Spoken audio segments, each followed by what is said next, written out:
warahmatullahi wabarakatuh. Perkenalkan, nama saya Aisyah Rahma dari kelas 12 MIPA 6, nomor absen 1. Kenalkan, nama saya Feria Syaharani. Saya dari kelas 12 MIPA 6, nomor absen 4. Perkenalkan, nama saya Krisna Dejay Putrusli, absen nomor 7. Perkenalkan, nama saya Manarut Kael dari kelas 12 MIPA 6, absen 9. Perkenalkan, nama saya Putri Kirina Sridev dari absen 23. Perkenalkan, nama saya Fahim Feliciana Ramadhani dari absen 34. Perkenalkan, nama saya Yohana Nadia Gabriela Syahaan dari absen 35. Saya Zafinur Suiti Bakar, absen 36. Di video kali ini, saya beserta teman-teman ingin menyampaikan materi, yaitu sumber daya energi, untuk memenuhi tugas akhir mata pelajaran fisika. Mohon disimak baik-baik ya teman-teman, dan selamat menyaksikan. Pada materi sumber daya energi, sebelumnya saya akan menjelaskan terlebih dahulu apa itu energi. Nah, energi berasal dari bahasa Yunani yaitu energia, yang merupakan kemampuan untuk melakukan sebuah usaha. Nah, definisi dari energi yaitu besaran yang kekal. Artinya, energi tidak dapat diciptakan maupun dimusnahkan. Akan tetapi, energi dapat diubah dari yang satu ke bentuk yang lainnya. Seperti yang kita tahu, energi merupakan hal yang paling penting dalam kehidupan sehari-hari. Nah, saya akan memberikan contoh-contoh pemanfaatan energi dalam kehidupan sehari-hari. Yang pertama, ada energi panas. Energi panas bisa dihasilkan dari panasnya matahari maupun panasnya api. Nah, panasnya matahari dapat dimanfaatkan untuk kebutuhan tenaga listrik. Yang kedua, ada energi bunyi. Bunyi ialah sesuatu yang dapat kita dengar. Nah, salah satu benda yang mampu menghasilkan energi bunyi adalah radio. Dan yang ketiga, itu ada energi cahaya. Cahaya dapat digunakan untuk penerangan, agar tempat yang semuanya gelap menjadi terang. Cahaya juga dapat memancarkan panas. Dan yang keempat, atau yang terakhir, energi listrik. Energi listrik adalah energi yang selalu digunakan dalam kehidupan sehari-hari, seperti untuk menyalakan peralatan elektronik. Selanjutnya saya akan menjelaskan tentang sumber energi. Sebelumnya kita harus tahu apa itu pengertian dari sumber energi. Nah, sumber energi ini adalah segala sesuatu yang ada di lingkungan kita dan mampu menghasilkan energi untuk proses aktivitas manusia. Nah, sumber energi terbagi atas dua jenis. Yang pertama, tidak dapat diperbaharui. Yang kedua, dapat diperbaharui. Nah, yang tidak dapat diperbaharui ini adalah jenis sumber energi yang memiliki jumlah sangat terbatas dan tidak dapat diperbaharui, tetap memerlukan waktu yang sama. Yang kedua, dapat diperbaharui. Jenis sumber energi yang memang dapat diperbaharui dan tidak akan habis jumlahnya, biasa digunakan sebagai sumber energi alternatif. Selanjutnya, saya akan menjelaskan tentang sumber daya yang dapat diperbaharui. Yang pertama, ada energi surya. Energi surya adalah energi yang dikumpulkan langsung dari cahaya matahari dan berguna untuk menghangatkan makhluk hidup, membuat udara air bersirkulasi, pemenuhan vitamin D pada tubuh, pembangkit listrik, pemanas air, dan berbagai proses industri. Yang kedua, ada energi angin. Energi angin adalah energi yang dihasilkan udara dan berhembus di permukaan bumi dan berguna untuk menggerakkan kincir angin dan turbin yang dapat menghasilkan listrik, mendorong perahu layar, dan membantu proses pengeringan air. Yang ketiga, ada energi air. Energi air merupakan energi yang menghasilkan tenaga air atau hydropower dengan cara memanfaatkan gerakan air dari bendungan atau memanfaatkan aliran air yang mengalir. Yang keempat, ada energi geotermal. Sumber energi terbarukan berupa energi thermal atau panas yang dihasilkan dan disimpan dalam inti bumi. Panas bumi yang berasal dari inti luar bumi terbentuk dari magma, lalu panas bumi timbul karena peristiwa peluruhan partikel-partikel radioaktif dalam magma. Lalu yang kelima, ada energi biomasa. Energi biomasa bersumber dari tanaman hidup, pohon mati, serpihan kayu, binatang, mikroorganisme, dan bahan organik termasuk sampah organik.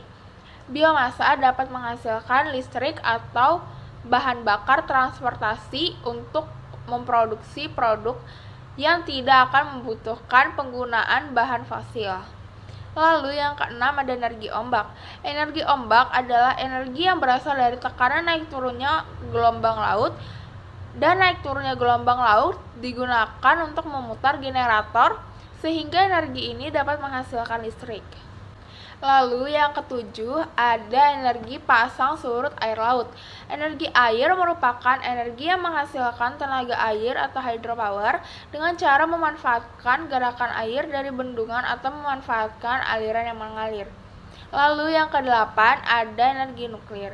Energi nuklir adalah bentuk energi yang dilepaskan dari nukleus, yakni inti atom yang terdiri dari proton dan neutron. Sumber energinya dapat dihasilkan dengan dua cara, yaitu cara yang pertama fisi. Inti atom terpecah menjadi beberapa bagian. Dan yang kedua adalah fusi, yakni inti atom bergabung bersama. Selanjutnya ada macam-macam sumber daya alam yang tidak dapat diperbaharui. Tidak dapat diperbaharui di sini artinya jika dipakai terus-menerus akan habis. Yang pertama ada minyak bumi. Minyak bumi merupakan hasil penguraian dari sisa-sisa organisme reknik laut berjuta-juta tahun yang lalu. Sisa-sisa organisme yang telah mati tersebut tertimbun oleh lapisan-lapisan sedimen. Yang kedua ada batu bara. Batu bara adalah bentuk karbon yang tidak murni, terbentuk dari sisa-sisa tumbuhan zaman prasejarah yang terpendam kemudian diubah oleh lapisan-lapisan batuan di atasnya. Batu bara bersifat mudah terbakar dan melepas sejumlah besar panas. Yang ketiga ada gas alam. Sumber energi gas alam berasal dari fosil tanaman, hewan, mikroorganisme yang tersimpan di bawah tanah selama ribuan bahkan jutaan tahun. Gas alam merupakan energi terpenting bagi kehidupan, digunakan untuk membangkitkan panas dan energi serta bahan mentah terpenting dalam industri kimia. Dampak pemakaian energi bagi kehidupan. Yang pertama, energi tenaga ombak dan energi pasang surut. Yaitu yang pertama membutuhkan biaya besar, kedua tembok pengolah arus mengganggu hayati dari ekosistem lokal, ketiga menciptakan habitat bawah laut yang terlindung, dan yang terakhir mencegah deburan ombak langsung ke pantai. Selanjutnya yaitu dampak pemakaian energi air bagi kehidupan. Yang pertama, pembuatannya efisien, dapat bertahan lama, biaya operasionalnya dari pemeliharaan yang relatif rendah, sumber energi yang dapat diandalkan karena dapat menjamin pasokan listrik secara konstan, meningkatkan perekonomian rakyat karena umumnya daerah sekitar bendungan dijadikan tempat pariwisata dan tidak menghasilkan limbah. Dampak selanjutnya yaitu dampak pemakaian energi panas bumi bagi kehidupan. Yang pertama, tidak menimbulkan polusi atau emisi gas rumah kaca. Yang kedua, tidak menimbulkan suara bising. Dan yang terakhir yaitu menghasilkan listrik lebih banyak sekitar 90% dibanding pembangkit listrik berbahan fosil. Selanjutnya yaitu dampak pemakaian energi angin bagi kehidupan. Yang pertama, ramah lingkungan. Yang kedua, dapat diandalkan karena media penggerak turbin atau angin bisa didapatkan tanpa mengeluarkan biaya. Dan yang ketiga, itu tidak membutuhkan penambangan, penggalian, atau pemindahan. Lanjut, dampak pemakaian energi nuklir bagi kehidupan. Yang pertama, menghemat bahan bakar fosil. Kedua, mengurangi hujan asam dan membatasi emisi gas rumah kaca. Ketiga, membahayakan dan mengancam keselamatan jiwa manusia dalam bentuk radiasi. Dampak selanjutnya yaitu dampak pemakaian energi surya bagi kehidupan. Yang pertama, tidak menghasilkan polusi, tidak memerlukan penanganan dan pembuangan khusus jika terlalu besar dapat menyebabkan kerusakan pada ekosistem gurun dan mematikan makhluk hidup yang lalu lalang di atasnya. Nah, yang terakhir yaitu dampak pemakaian energi bahan bakar fosil bagi kehidupan. Ini ada 3, yaitu terhadap udara dan iklim, perairan, dan tanah. Kita akan masuk ke yang pertama yaitu terhadap udara dan iklim. Yang pertama yaitu meningkatkan konsentrasi gas rumah kaca meliputi karbon dioksida, metana, nitrogen oksida, sulfur dioksida, dan tipe-tipe gas industri yang mengandung fluor, meningkatkan radiasi pada atmosfer bumi. Selanjutnya yaitu terhadap perairan, yaitu menyebabkan pencemaran air karena tangki yang bocor ataupun pembuangan sisa produksi secara sembarangan. Dan yang terakhir yaitu terhadap tanah, berkurangnya lahan untuk pertanian atau hutan selama kurun waktu tertentu karena dijadikan tambang batu bara. Kali ini saya akan membahas tentang pembangkit tenaga listrik. Pembangkit tenaga listrik adalah sekumpulan peralatan dan mesin yang digunakan untuk membangkitkan energi listrik lewat transformasi energi dari berbagai sumber energi. Mayoritas pembangkit listrik menghasilkan tenaga listrik arus bolak-balik. Lalu, pembangkit listrik tenaga air atau bisa disebut PLTA. Nah, untuk menghasilkan energi ini biasanya dilakukan dengan membuat bendungan untuk menampung air. Air dalam bendungan tersebut kemudian digabungkan dengan pipa air yang diarahkan menuju turbin. Makin banyak air yang mengalir pada turbin, energi yang dihasilkan pun akan semakin besar. Lalu yang kedua ada pembangkit listrik tenaga nuklir atau bisa disebut PLTN. Pembangkit listrik thermal yang menggunakan reaktor nuklir untuk menghasilkan panas. Pembangkit listrik tenaga nuklir mengekstraksi energi dari inti atom melalui pembangkit fisi nuklir. Lalu yang ketiga ada pembangkit listrik tenaga angin atau PLTA. Hembusan angin digunakan untuk memutarkan baling-baling, kemudian putaran tersebut digunakan untuk memutarkan generator. Dari generator inilah energi mekanik diubah menjadi energi listrik. Lalu yang keempat ada pembangkit listrik tenaga panas bumi atau PLTPB. Tenaga listrik yang dihasilkan dari gerak turbina yang digerakkan oleh panas bumi. Cara pemanfaatannya adalah dengan membuat sumur yang kedalamannya mencapai titik panas bumi, lalu panas tersebut dialihkan ke lokasi turbin untuk menggerakkan turbin. Baik, selanjutnya akan dilanjutkan oleh teman saya Reina. Baik, saya akan melanjutkan penjelasan dari teman saya sebelumnya, yaitu tentang pembangkit listrik. Jadi pembangkit listrik yang saya akan bahas adalah pembangkit listrik tenaga ombak atau disingkat PLTO. Jadi PLTO ini terletak di lingkungan perairan atau lepas pantai, di mana tujuannya itu untuk mendapatkan energi listrik dari energi kinetik gelombang laut. Potensi gelombang diperkirakan lebih dari 2 juta MW. Lalu kita akan bahas soal bersama-sama ya teman-teman. Baik, soal yang pertama adalah energi geotermal merupakan salah satu energi alternatif yang potensial dikembangkan di Indonesia. Hal tersebut dipengaruhi oleh faktor A, curah hujan tinggi sepanjang tahun, B, banyak terdapat bahan galian, C, merupakan wilayah pertemuan angin pesat, D, berada di zona ring of fire, yang terakhir E, ketersediaan melimpah di permukaan bumi. Teman-teman yang mau jawab silakan dijawab dulu ya. Oke, baik. Teman-teman udah menjawabnya kan? Jawabannya adalah D. Mengapa jawabannya D? Karena energi geotermal itu merupakan energi panas bumi yang dihasilkan dari kontak magma dengan batuan dan air di bawah permukaan tanah. Energi panas bumi potensial dikembangkan di Indonesia karena wilayah kita itu berada di zona ring of fire, sehingga banyak gunung api. Lalu pembangkit geotermal tertua di Indonesia itu ada di Kamojang, Jawa Barat. Sekian dari saya. Untuk materi selanjutnya atau soal selanjutnya akan dibahas oleh teman saya selanjutnya. Terima kasih. Soal selanjutnya, di antara ini merupakan sumber energi terbarukan, kecuali jawabannya C, yaitu gas alam. Pembahasannya adalah karena gas alam merupakan gas yang akan habis jika digunakan terus-menerus, sedangkan sumbernya yaitu gas yang dihasilkan dari pembusukan hewan dan tumbuhan purba memerlukan waktu yang sangat lama untuk terbentuk kembali.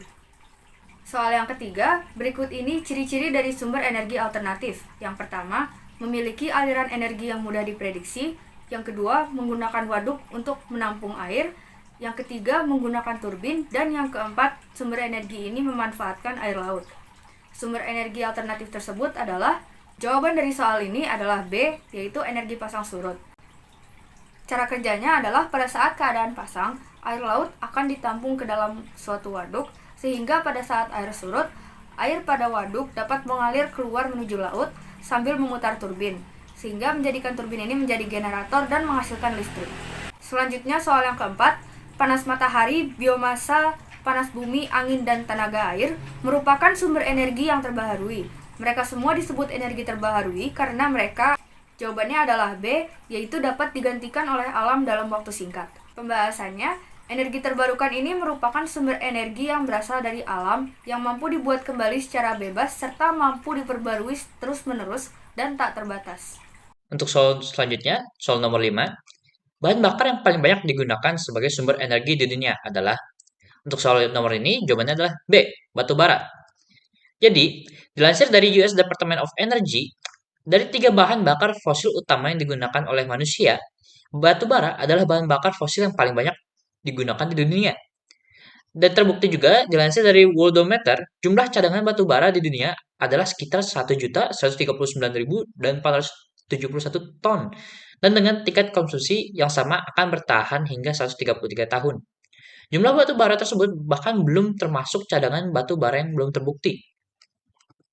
Untuk soal selanjutnya, soal nomor 6, matahari merupakan sumber energi yang sangat besar bagi makhluk hidup di bumi. Matahari merupakan sumber energi. Untuk soal ini jawabannya adalah C, cahaya dan panas. Jadi, matahari itu memiliki suhu yang sangat panas hingga panasnya terpancar ke permukaan bumi dan bisa memancarkan cahayanya sendiri juga. Suhu yang sangat panas ini itu terjadi akibat proses di inti matahari yang bernama reaksi fusi nuklir. Nah, itu dia tadi presentasi yang sudah kami bawakan dan kami berharap teman-teman bisa lebih memahami dan dapat bermanfaat juga ilmu dari kami. Mohon maaf ya bila banyak kesalahan. Semoga dengan video kami, teman-teman bisa lebih memahami lagi tentang sumber daya energi. Cukup sekian ya dari kelompok 5, kurang lebihnya mohon maaf. Wassalamualaikum warahmatullahi wabarakatuh. Terima kasih.